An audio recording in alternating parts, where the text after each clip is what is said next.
Les déclarations de Donald Trump au sujet des territoires qu'il prétendrait conquérir sont tellement farfelues qu'elles doivent vous amener à réfléchir à la question. Qu'est-ce qui se cache derrière ? Il est évident que de telles déclarations sont instinctivement condamnées par tout individu qui a un petit peu de jugeote. On ne va pas se lancer dans la conquête d'un pays tel que le Danemark, une portion de son territoire, ou le Canada, ou le Mexique, c'est évident. Personne d'entre nous ne pourrait soutenir une chose pareille. Ça ne tient pas la route. Je n'aime pas beaucoup faire de la prospective parce que je n'aime pas dire des choses qui pourraient être contredites par les faits plus tard. Donc je suis toujours prudent et je me contente de dire des choses dont je suis sûr et qui soient inattaquables. Pour une fois, je me le permets parce que peut-être que mon avis peut intéresser certaines personnes. Par ailleurs, vous pouvez vous servir de ce que je vais vous dire là. Si vous voulez l'inclure dans vos contenus, si vous voulez vous en servir, c'est absolument libre de droit, je ne vous demanderai rien. Vous pouvez parfaitement l'exploiter, le reproduire à votre guise. Vous pouvez même aller jusqu'à le monnayer si vous voulez, je ne vous demanderai absolument rien. Pourquoi donc est-ce que Trump fait cette déclaration ? C'est la question que vous devez vous poser. Vous pensez bien qu'il y a des gens autour de lui, il y a des généraux, il y a des gens qui sont raisonnables, qui réfléchissent à long terme. Quel est l'ennemi de Trump ? C'est l'État profond américain. Comment est-ce qu'il va le mettre en porte-à-faux ? Et comment est-ce qu'il va gérer la situation de l'Ukraine et la paix qu'il demande, n'ayant aucun autre moyen que d'accepter les conditions des Russes ? Car c'est ce qui va se passer.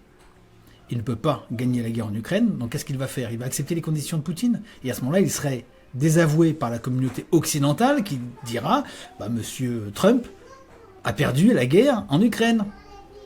Quel est le moyen de contrecarrer ça ?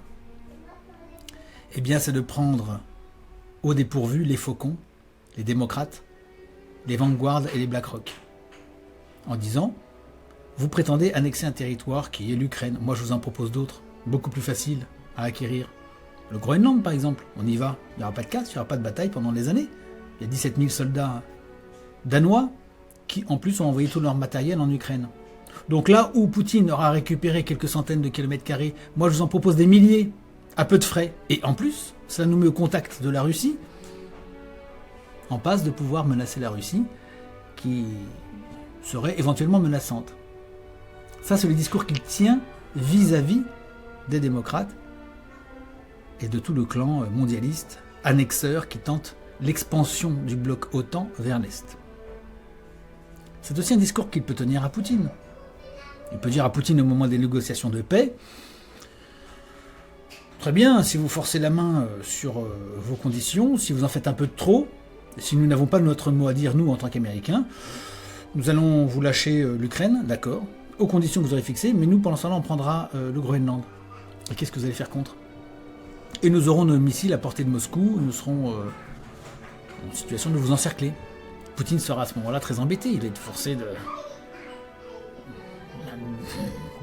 transiger sur la situation ukrainienne. Alors évidemment, vous allez me dire, Poutine ne croira pas un instant que Trump aille jusqu'au bout de son raisonnement. Peut-être. Mais en attendant, les faucons, les mondialistes, et les gens qui défendent l'Ukraine actuellement, eh bien ça va semer le trouble dans leur camp. Parce qu'il y a là-dedans beaucoup de gens qui sont intéressés uniquement par l'argent. Uniquement. Les BlackRock et compagnie, les investisseurs.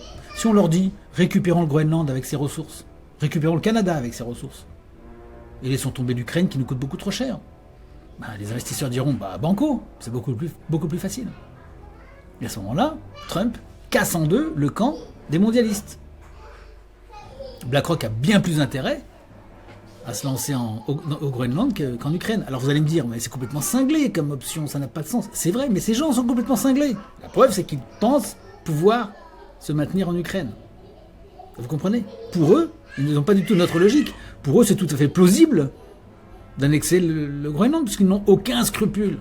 On le voit bien, ils sont prêts à sacrifier tout un peuple, le peuple ukrainien, pour leur possession foncière en Ukraine. Donc vous voyez bien qu'en réalité, c'est d'une part envoyer un signal à Poutine, qui n'est pas dupe, et d'autre part casser en deux le clan adverse aux Trumpistes. Voilà comment je vois les choses. il provoque, je pense, beaucoup d'émoi et beaucoup de tergiversations dans le camp de ses ennemis. Alors Poutine, je crois qu'il n'est pas du tout dupe de la situation et il sait bien que Trump ne va pas se lancer dans une occupation du Groenland. Il s'en doute bien. Mais c'est une possibilité pour les États-Unis, après tout. Après tout ce qu'ils ont fait jusqu'ici, ce ne serait qu'une grosse bévue de plus. Et certainement beaucoup moins saignante, sanglante, que ce qui se passe à Gaza, en Palestine, au Liban ou en Syrie. Ce serait certainement plus anodin, plus bénin que ce qui s'est passé jusqu'ici et que les États-Unis ont orchestré. Donc Poutine peut se dire, dans le fond, c'est peut-être pas idiot. C'est peut-être pas idiot la proposition de Trump.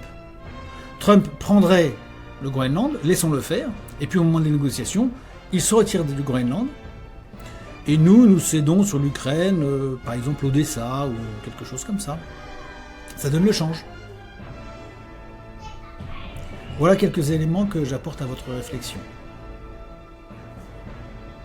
Ensuite, il y a l'affaire des incendies qui se déroulent en Californie, qui sont hautement suspects. Alors je ne sais pas ce qui sortira des enquêtes, s'il y en a, mais là encore, on peut penser à un bout de feu, littéralement, envoyé dans le camp des démocrates. Il n'est pas impossible que ceux-ci aient tenté de faire disparaître un certain nombre de traces, mais ces traces, de toute façon, on les aura en Ukraine. Les Russes les ont déjà, d'ailleurs. Donc tout ça va exploser. Donc je ne suis pas tout à fait certain que ce soit dans l'intérêt des démocrates de faire brûler leur propre maison.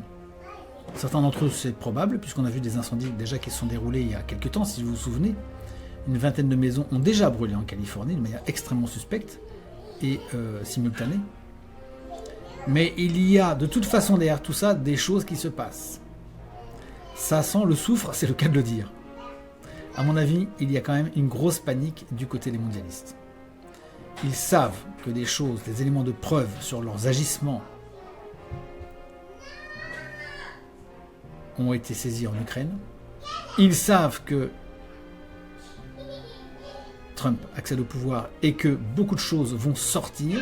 Ils savent également que la censure généralisée sur les réseaux sociaux va beaucoup diminuer, notamment sur Facebook. Et donc, ils sont en situation de panique. Il n'est donc pas impossible, il est même certain qu'ils vont réagir par divers biais, ce qui pourrait expliquer les incendies, mais il n'est pas forcé que l'explication se trouve entièrement de leur côté. Il n'est pas impossible que justement l'attaque sur les biens concernant des pro-démocrates, cette attaque soit produite par leurs adversaires. Personnellement, je n'ai pas encore l'information. Mais ce qui est certain, et sans aller plus loin, c'est qu'il se passe beaucoup de choses aux États-Unis qui sont moteurs d'une situation tout à fait nouvelle. Donc nous sommes dans la période de rupture de seuil. Il y a un déferlement de choses qui vont se passer. Et quant à nous, en France, qui est le pays qui nous intéresse, nous pourrions en bénéficier d'une certaine mesure. Ça n'empêche pas de continuer à travailler. Donc ne focalisons pas trop notre attention sur tout cela. Nous notons les informations, mais nous devons naviguer au milieu de tout ça et récupérer le maximum d'éléments pour le redressement de notre pays, son indépendance. Il faut qu'il recouvre sa liberté et son indépendance. Et il faut donc changer de système. Donc il est nécessaire que nous renversions ce système qui est particulièrement malsain. Bon, voilà ces quelques informations, ces quelques réflexions, que je voulais vous partager.